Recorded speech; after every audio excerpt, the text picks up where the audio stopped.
Hi everybody, I'm gonna try to make this short because I've recorded this video like 4 times and my recording program quit on me, so I've lost like 4 videos, and so apologize if I'm not my usual animated self. And I also apologize because once again I'm recording this video very late, so my house is asleep. But hopefully I will not have the sound issues that I was having last week. There we go. This week we're talking about the label game. If you're queer and watching this channel, which is very likely, or interested or knowledgeable about queer things and watching this channel, which is probably the second of 2 options, if you're watching this. If you're just like, if you've stumbled upon this channel somehow and are not queer or interested in queer things, hi. Welcome. Drop me a line if that's the case, because that's hilarious. So for those of you who are queer and watching this channel / interested, knowledgeable about queer things, you will know that the LGBTQ acronym has acquired many, many letters over the past few years. And while that's sort of broadened the spectrum and of how somebody can identify sexually or gender-wise, and made the world diverse and colorful and wonderful. It's also made it that people, who are coming to terms with their sexuality or gender identity these days, it makes it that you often go through several different labels. So this week, everybody on this channel is going to be making a personal timeline of labels or identities that we've adopted or internalized along our gender journey. We're also going to be talking about how these labels have evolved, which have been most persistent, and if we've abandoned any along the way. So, for this task, I am actually going to be reading you bits of my personal journal, which I started when I was 13. You're my first audience for this, guys. So you're going to be getting a censored bits, obviously. But I'm going to be reading you stuff from the little, not little anymore, it's like 300 pages, Word document that I started when I was about 13 or 14. And I still use today, although I've sort of switched to paper journaling recently, which is really nice. It's a nice change, and I recommend it if you're a writer or just like writing down shit that happens to you. Makes you a little bit more patient with yourself, which can be good. So I've done some creative searching on this Word document of mine, and I have found a few entries that may be relevant. First one is from June of 2007, which was, oh my god, like 4.5 years ago. In it, I talk about my close friend Sam, who has just come out as gay, or in 2007 came out as gay, to me. And this is kind of noteworthy for 2007 me, because I've never had anybody come out to me before as having a non-mainstream sexuality or gender identity.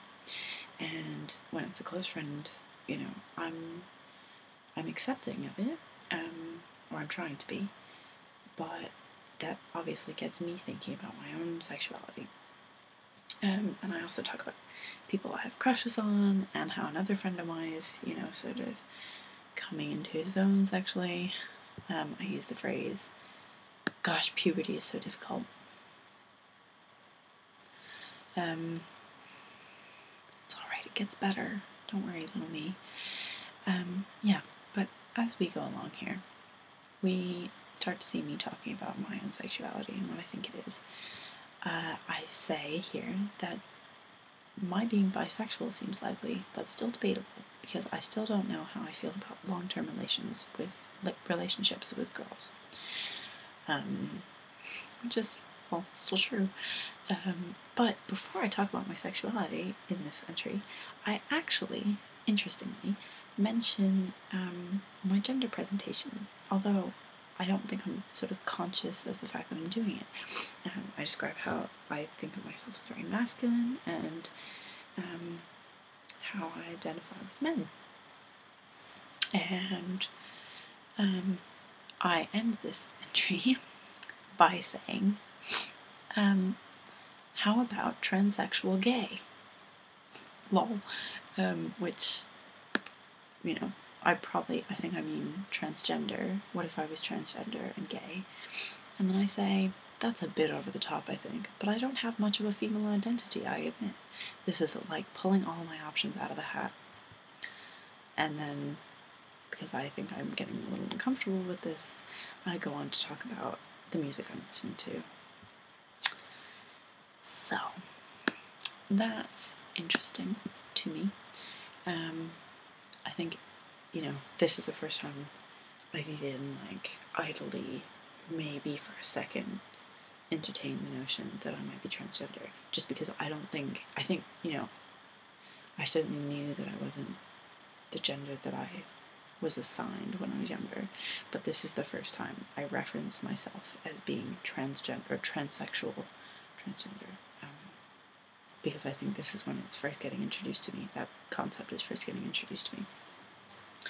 So, the next label we're looking for in this journal is androgynous, because this is a word that I used to describe myself when I first decided that I was not female. I didn't like using the word genderqueer because I thought it was very dated. I thought, and this is me being a geeky history student, but I often don't like words that sound very modern describing me. I like the stuff that's more sort of time ambiguous, if that makes sense, which is why I don't like applying words like pansexual and stuff to myself. Rather to say that I'm flexible or whatnot.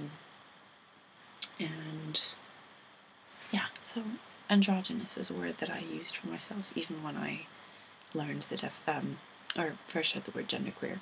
Now I think of myself as genderqueer because that's more specific to what I actually am. Androgynous could just be like, I look androgynous, whereas genderqueer is my gender identity.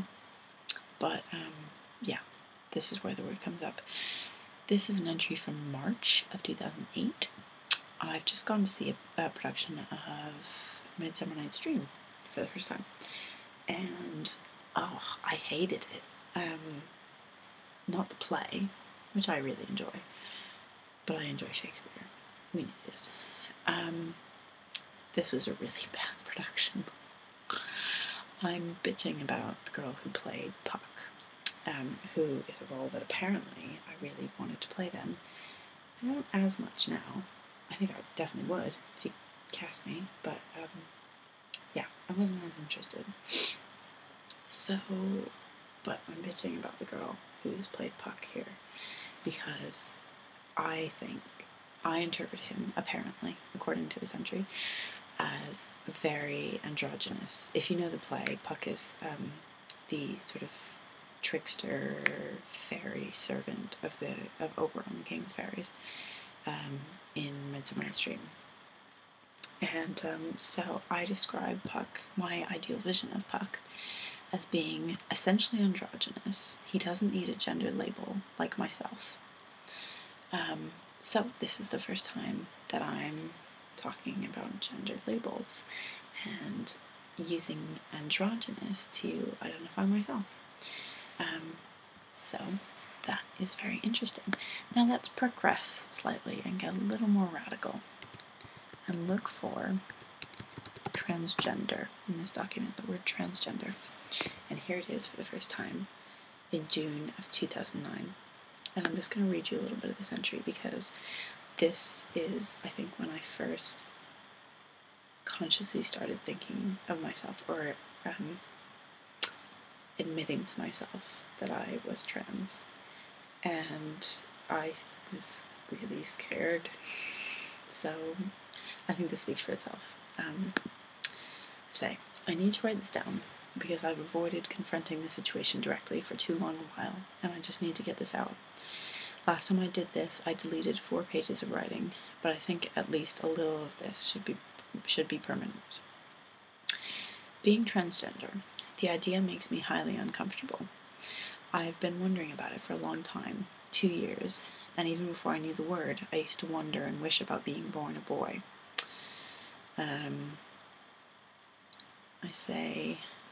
I want to say, ever since I've been able to choose my own clothes, I've worn masculine ones. I think I look best when you can't tell what gender I am. The flatter my chest looks, the better. I think Mr. sounds better than Miss, and all my life I've identified more with men than I do with women. For the past 2-ish years, I've called myself androgynous, genderless, gone out about how gender doesn't particularly matter to me, and that's made sense. In any other instant, I don't know if I'd be particularly bothered by gender as it is. I don't know what that means. Lately, though, I've begun to wonder if the androgyny business is merely a transition stage, and if in fact I'm mentally male. So, we get a lot here. I'm apparently, for the past 2 years, I've identified as androgynous, although it hasn't really come up as much in this journal beyond that 2008 entry. And here I am, thinking, if I want to talk about the possibility of transitioning to male, and how I would be more comfortable in a male body, and this is when I adopted the term transgender. So this was scary times for me, and these are all things I'm still thinking about, and that I still haven't necessarily come out with or come to terms with. So, I don't know, it's weird to read that and to see myself admitting to myself that I'm trans, and not knowing where I am with that. Now let's see here. Do we have any references to being genderqueer? We do. We have one from about 6 months ago, where I just mentioned in passing my being genderqueer and how I was upset about something gender related, and I was just frustrated that I couldn't say it to my parents when they asked me. They could tell on Skype, I think, that I was upset about something, and I was just frustrated that I couldn't tell them. So, but there I am acknowledging that I'm genderqueer. I think I started identifying as genderqueer actually really when I started watching this channel about a year ago. I sort of took out the androgynous as my gender marker. I mean, I still think of myself as androgynous, but I started using genderqueer. But I'm more often, and this is still true today, when I'm explaining to somebody my gender identity, I use not gendered or genderless or non-binary, which are sort of more ambiguous words than genderqueer to describe myself, unless they're educated about queer things, modern queer things, and know what genderqueer means. So, on that note, that is all my little journal has to offer. I'm just putting that away now. But, yeah, a bit weird to read that out. Obviously, I did not give you full, hormonal 14-year-old me, so count yourself lucky. And I will be seeing you as present genderqueer me next Monday. So hope you guys will have a great week, and drop me a comment or whatnot if you would like to share your own label journey through gender.